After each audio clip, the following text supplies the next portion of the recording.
अलैकुम। औज़ु बिल्लाहि मिनश शैतानिर रजीम। बिस्मिल्लाहिर रहमानिर रहीम। दुनिया में रहने वाले तमाम मुसलमानों से, तमाम उन लोगों से जो मालिक की किबरियाई का ऐलान करते हुए कहते हैं अल्लाह अकबर, तमाम उन लोगों से जो रसूल की रिसालत की गवाही देते हुए कहते हैं मोहम्मद रसूल अल्लाह, तमाम उन लोगों से जो काबे की तरफ रुख कर नमाज पढ़ते हैं, उनसे मेरा एक सवाल है। और सवाल ये है कि आपने कभी सोचा कि इंसानों की हिदायत के लिए अल्लाह ने जो सिलसिला नबूवत कायम किया वो रसूल पर क्यों खत्म कर दिया? क्या इंसान का शऊर खत्म हो गया था? क्या इंसान की सोचने समझने की ताकत खत्म हो गई थी? अगर आप गौर करेंगे तो पाएंगे कि ऐसा कुछ नहीं हुआ था।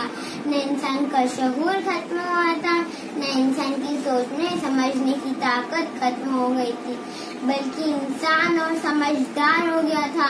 इंसान को एक ऐसे इमाम की जरूरत थी जो नबी ना हो, लेकिन उसके सीने में अंबिया का दिल धड़कता हो, बोले तो ऐसा लगे कुरान बोल रहा है, पुकारे तो ऐसा लगे नबी पुकार रहे हैं, और जिसको अपने ऊपर इतना कंट्रोल हो कि अपनी ताकत से चलाई हुई तलवार को अपने दुश्मन के सर पे ले जाके रोक दे, और जब चाहे चमकती हुई तलवारों के बीच गहरी नींद सो जाए। ऐसा कौन हो सकता है सिवाय मौला मुश्किल कुशा अली के अलावा? यही वजह है कि जब रसूल खुदा अपने आखिरी हज से वापस आ रहे थे, उस वक्त एक आयत नाज़िल हुई और हुक्म खुदा से मौला अली की विलायत का ऐलान हुआ और कहा मन कुंतुम मौला फहाज़ा अली मौला, जिसका मैं मौला उसका अली मौला।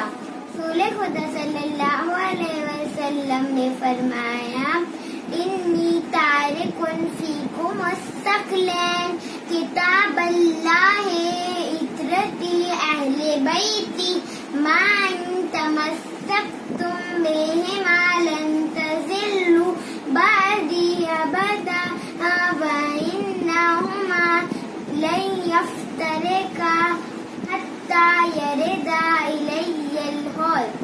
रसूल खुदा ने ईद गदीर के दिन फरमाया मैं तुम्हारे दरमियान दो गिरा कर छोड़े जा रहा हूँ, एक कुरान मजीद और दूसरे मेरे अहले बल। अगर तुम उन दोनों से मुतमस्सिक रहोगे तो कभी भी गुमराह नहीं होगे। सल्लल्लाहु अलैहि मोहम्मद।